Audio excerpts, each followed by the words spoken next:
এই কথাটা শুধু তোমার জন্য, এটা এড়িয়ে যেও না। তুমি শান্ত থাকো, যা তোমার তা কেউ নিতে পারবে না।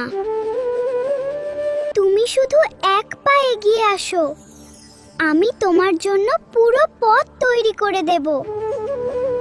তোমার জীবনে যা হচ্ছে সবই তোমাকে শক্তিশালী বানানোর জন্য।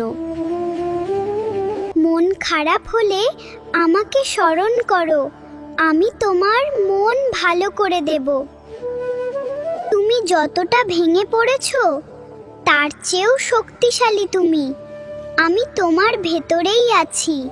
তোমার বিশ্বাসই তোমার সবচেয়ে বড় শক্তি, এটা কখনো হারিও না। তুমি যদি আমাকে ভালোবাসো তাহলে এই ভিডিও